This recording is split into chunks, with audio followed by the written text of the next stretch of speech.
ain't got no boundaries to hold me back. Boundaries is what I lack. Howdy, folks, and welcome to the Conflation Station. Hop on board the next train out, and let's take a ride to a place where anything's possible. Hello and welcome to the Conflation Station. My name is Hugo Yorway and I'll be your tour guide for today's podcast, including political commentary, conspiracy theories, and some cool music from the Electric Love Orchestra featuring the Reverend Rusty Stubblefield on vocals. At the Conflation Station, our team of creative writers and novice journalists combine elements of irony, satire, and pure absurdity to create insightful political commentary and homespun conflated conspiracy theories taken from today's news headlines. In the first segment of our show, known as the 14th Circuit, or what I like to call the Court of Public Opinion, renowned raconteur, the Reverend Rusty Stubblefield, shares his unfiltered and unhinged views about America's constitutional crisis. His topic this week is the Bill of Rights. Rusty, the microphone is all yours. Well, thank you, Hugo. Today I'm going to talk to y'all some more about constitutional history. By now, y'all know I ain't no scum-sucking, bottom-dwelling lawyer or a learned constitutional scholar. I's just a plain old unemployed auto mechanic who moonlights as a reverend at the Church of Our Lady of Original Sin right down the road. But even though my qualifications is pretty damn limited, I beg your indulgence for a brief moment to hear me out while I ramble incoherently, sharing my opinions or what others might call insights. As they say, opinions is like assholes. Everybody's got one. But before I start talking about the Constitution and its collateral amendments, I think it's fair to start this here conversation off with a good operational definition of what it means to amend something. According to that feller Webster, you know, the guy that wrote that there dictionary, he defines the word amend, not amen, the word y'all say in church, but amend with a D on the end of it. He defines amend as meaning to put things right. It means to change something to make it better. Well, folks, if that there U.S. Constitution was so damn good in the first place, why did it have to be amended 10 times just 4 years after it was ratified and an additional 17 times before it was completed? I'll tell you why. Because it just wasn't that damn good in the first place. You see, those wig-wearing founding fathers, it appears that they just plumb forgot to put the shit in that there Constitution that gave the average guy like you and me his rights when they originally made it up. Did the founding fathers really just forget? Or did those sneaky little bastards have a plan to hold back on our rights to stop you and me from messing with all their so important government business? Pardon me, I digress. Anyways, they came up with what they called the Bill of Rights. You know, the first 10 amendments. Among other things, them there amendments included shit about freedom of speech, freedom of religion, freedom of the press, due process, and the right to bear arms. You know, have guns. Now, I don't know about you, but it appears to me that the founding fathers, like most lawyers, was talking out of both sides of their mouths when they wrote those amendments, causing confusion and leaving some things up to interpretation. Now, here's an example. You know, just the other day, 2 nice little Jewish kids were shot dead outside a Jewish museum in Washington, D.C. You know, the place named after good old George Washington himself, one of our founding fathers and the very first U.S. president. These kids wasn't even practicing their religion at the time. They was just a young couple being proud of their Jewish heritage. And what'd they get? They was shot cold dead, and the guy that did it was bragging about it right after he pulled the trigger. So it ain't so true that, in this here U.S. of A., People have the freedom to express their religious affiliations without being in fear of getting shot and being killed. Wasn't it just a few years back that 11 Jews were murdered by some fanatic while they was trying to pray at the Tree of Life Synagogue in Pittsburgh, PA? As a reverend myself, I am disturbed when any group is targeted with violence of any type based on its religious beliefs. I can hardly imagine that a thing like that would ever happen in my church, and if it did, I would hope that the good Lord would seek justice. Now, I'd like to put this into a constitutional context for you. What do these two incidents have in common? I'm talking about the recent shooting in Washington, D.C., and the shooting in Pittsburgh. If you can't guess, well, I'll damn tell you. Hatred and guns. That there mix is a recipe for disaster. Ah, the irony. People exercising their constitutional right to freedom of religion being killed by men who had the constitutional right to carry a gun. Talk about a constitutional crisis. You can't make this shit up. The founding fathers must have had their heads up their damn asses when they came up with that right to bear arms amendment. What on God's earth were they thinking? Today, a little kid can't even go to school without thinking about being shot or killed.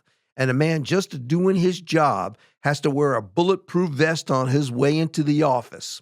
But no worries, the man carrying his constitutionally protected gun who decides to pull the trigger on some innocent victim is also guaranteed due process of the law under the Fifth Amendment of the U.S. Constitution. This means even if you saw a man kill someone in plain sight, he's entitled to a fancy trial with high-paid lawyers to protect his ass. This is more than effed up. It's surreal.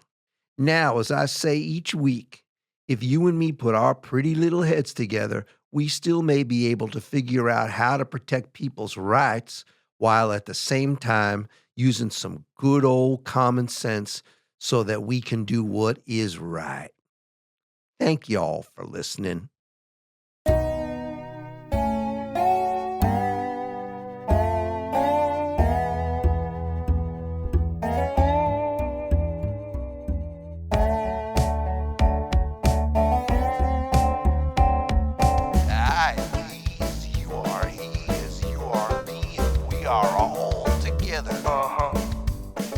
See how they run like pigs from a gun. See how they fly. I'm crying. That's right. Finishing my cornflakes. Waiting for the van to come. Corporation t-shirt, stupid bloody Tuesday, man. You've been a naughty boy. You let your face grow long. Yeah. I am the E-dude. They are the E-dudes. I am the X-Man. Now who are you? And we're back. In our next segment, we'll be sharing various homegrown conspiracy theories that have been developed by our staff of creative writers and novice journalists who believe first and foremost that, at the Conflation Station, anything is possible. We invite you, our listeners, to share your own homegrown conspiracy theories by sending an email to bearberrypathmusic, one word, @gmail.com. That's bearberrypathmusic, one word, @gmail.com. And place the words conspiracy theory in the subject line. Today, we will be turning our attention to conflated conspiracy theories that focus on reducing the national debt and this year's college commencement addresses. Today's top story is entitled Pennies from Heaven. Just in, this week, our team of novice reporters learned that President Trump directed Secretary of Treasury Scott Bessent to develop a plan to pay down the country's national debt by rounding up the 114 billion unused pennies currently in circulation and deposit them into a debt reduction fund established by the Treasury Department. According to the Peterson Foundation, the national debt is currently in excess of $32 trillion and climbing geometrically every minute. Based on current census data, if the $32 trillion debt was distributed equally across the population on a per-person basis, it would amount to almost $110,000 for each U.S. citizen. While there are no current plans to send an invoice to each individual taxpayer for the $110,000, it is rumored that the White House is keeping all of its options open.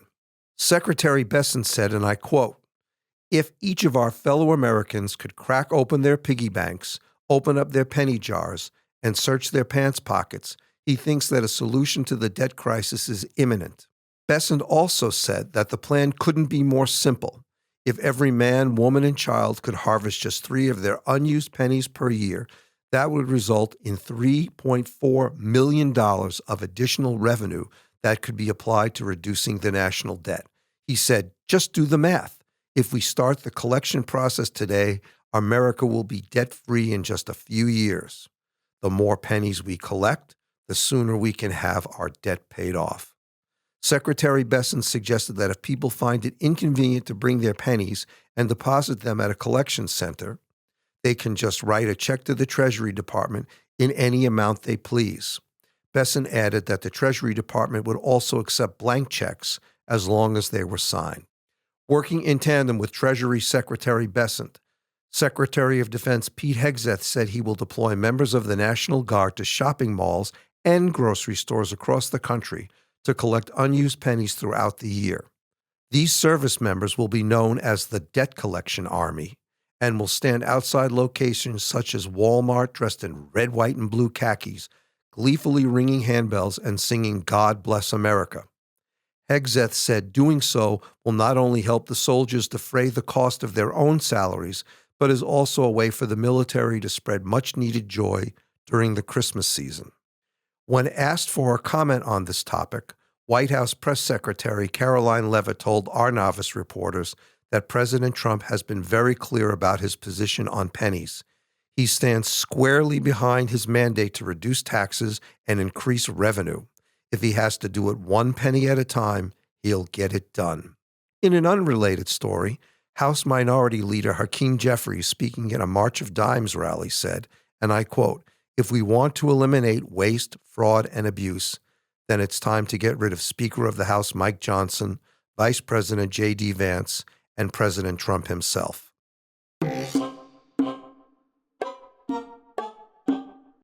Our next story focuses on college commencement addresses.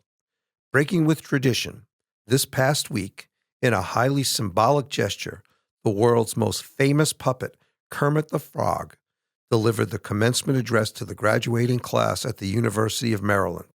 Speaking from his own firsthand experience, Kermit told graduates that there were great opportunities awaiting puppets at all levels of the Trump administration. Kermit said, and I quote, "One has to look no further than Trump's cabinet to see how puppets have been used to dominate America's political scene." He further stated that as a puppet himself, there would be no greater honor than to have President Trump's hand up his ass. Our team of novice reporters sought reaction to Kermit's remarks from Secretary of State Marco Rubio. While Rubio could not be reached for comment, he was heard on a hot mic saying that being part of Trump's puppet regime was one of the greatest honors of his political career, and that he and the other members of the cabinet loved having Trump's hand up their asses. The Muppet lineup is already being tapped to speak at next year's commencement ceremonies, with Oscar the Grouch slated to speak at Harvard University, the Cookie Monster at Columbia University, Bert and Ernie at William and Mary College, Big Bird at Stanford, and Miss Piggy has been slated to replace Tulsi Gabbard as the commencement speaker at Arkansas State University. Go Razorbacks. Elmo declined an invitation to speak at the Wharton School of Business because he objected to speaking at Donald Trump's alma mater. Elmo specifically cited that while Trump is insisting that Harvard remove foreign students, which comprise 27% of its student body, Trump said nothing about the Wharton School of Business, at which 43% of its students come from other countries. Many other colleges and universities seem to be getting on board with this trend, and in addition to seeking puppets to speak at college graduations, cartoon characters are also making the A-list for commencement speakers. For example, given his years of experience in the Navy, Popeye is being considered as the commencement speaker at Annapolis, and Mickey Mouse will not only deliver the commencement address at Florida State University, he will also be receiving an honorary doctorate from that institution. In a somewhat related story, Next week, Secretary of Homeland Security Kristi Noem will be receiving an honorary certificate from Treseme's hair texture program. Well, we've reached our destination. We'll be back next week to pick you up for yet another journey to and from the Conflation Station.